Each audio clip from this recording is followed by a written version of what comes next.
Hello, and welcome to Around the Political World with John Rothman. I am your host, John Rothman. If you're a fan of the show, make sure to hit the follow button on the top right of Apple Podcasts, Spotify, or wherever you are listening at this very moment. When you hit follow, leave a review or share an episode with a friend. It helps other people discover the show, keeps us going.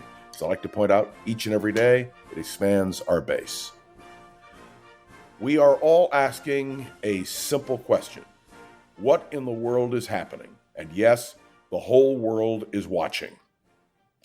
We have an administration out of control, and I want to go through a series of incidents today in the roughly 10 minutes that we have to describe my distress. First, the White House. Have you watched the destruction of the East Wing of the White House?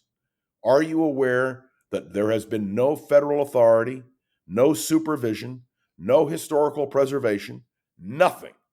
And do you understand that this is all happening because the president ordered it to happen? And we are asking, and the American people should ask, and the whole world should ask, how is it that a president of the United States has the authority in the freest capital in the world to demolish a piece of history?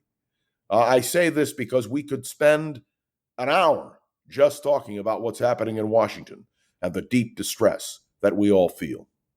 And the whole world is asking another question. What about Ukraine? The President of the United States cancels his meeting with Vladimir Putin because he sees no constructive outcome. And yet, even as this process goes forward, the Russians are hitting Ukraine with everything they have. We are seeing mass destruction in Kiev and in Ukraine as a whole. And Russia is getting away with it. There seems no way to stop what Vladimir Putin has wrought. I say this to you because the whole world is asking, are we an impotent giant? That's the question.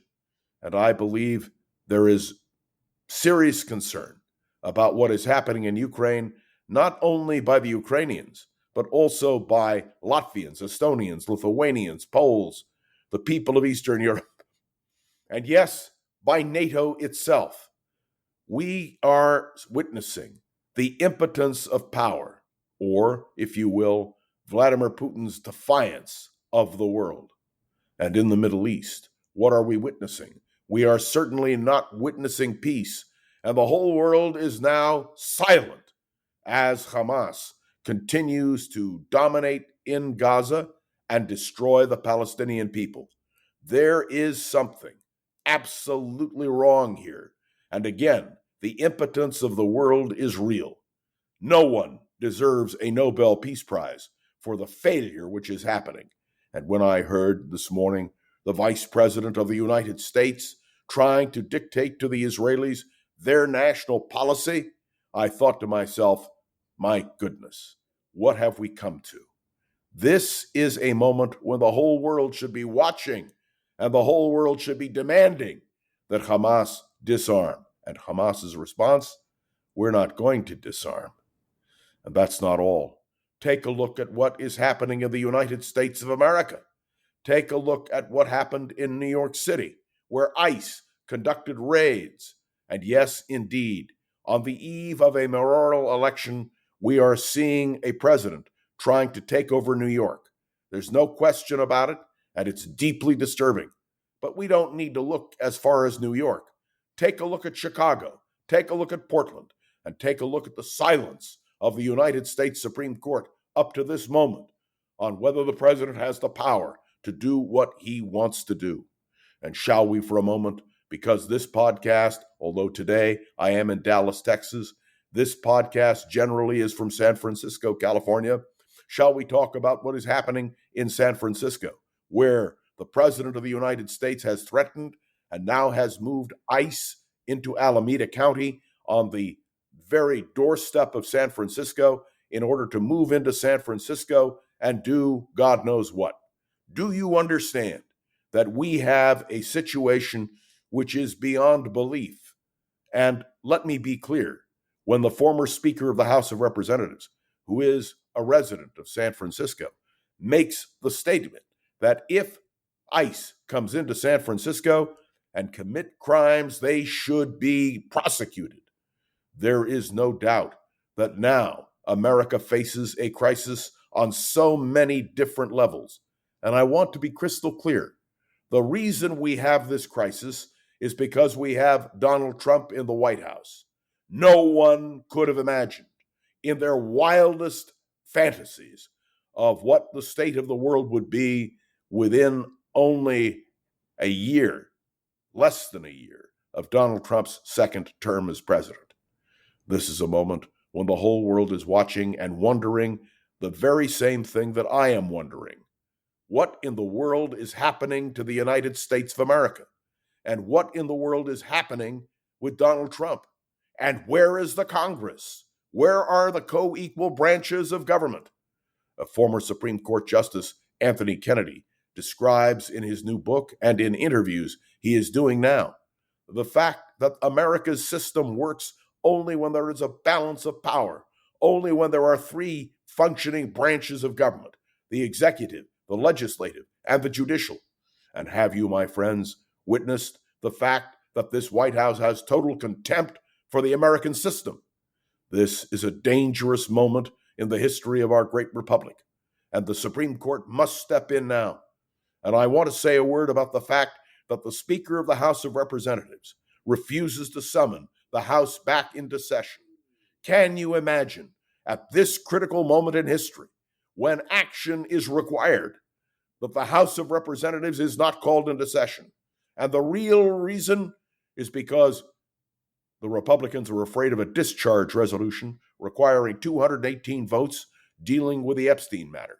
There is no doubt that Speaker Johnson and Donald Trump, in a coordinated effort, are trying to prevent a co-equal branch of government from being able to function. I am saying this now, as I have said in the past. On every level, this administration is out of control. I am not mentioning all of the other abuses of power which have taken place. We've done that in other podcasts. But this is a moment when we must understand the whole world is watching us, and we are watching us. And what we are feeling today is outrage and impotence. And there needs to be now a decisive action by Republicans who will stand up in Congress and say to this president, no. And a Supreme Court which must stand up and just say no. And the American people witnessing the desecration of the people's house, the White House in Washington, D.C., and the president's total disregard for any comments that are negative. This is astounding. And my friends, let me point out that even if the order were given for the destruction of the East Wing to be stopped, it's too late. It's done. And may I point out that many of Donald Trump's actions, it's too late. They're done. But I refuse to despair. I refuse to believe that the American people cannot stand up in their righteous indignation and take action. Let me simply say, the Republicans are accountable. In any other presidential term, there would have been an impeachment resolution passed in the House already, and there would have been a trial in the Senate already. But the defiance by this president of every norm, of everything which we hold dear. I believe in the American Constitution, but the American Constitution, as Justice Kennedy points out, only works if we are vigilant, and if the three branches of government work, and if, frankly, the process is identified and we react. This podcast is simply one voice among many, but the time has come for there to be a reaction, and I am calling now, as I have done in the past, for vigilance and for action in order to prevent what is happening from continuing. It is up to Congress. It is up to the courts. We, the people, can speak out. We can hold mass demonstrations. We can attempt to influence opinion. But in the end, my friends, we understand who is President of the United States matters. And when there are abuses of power, the only check is the power of Congress. Stand up.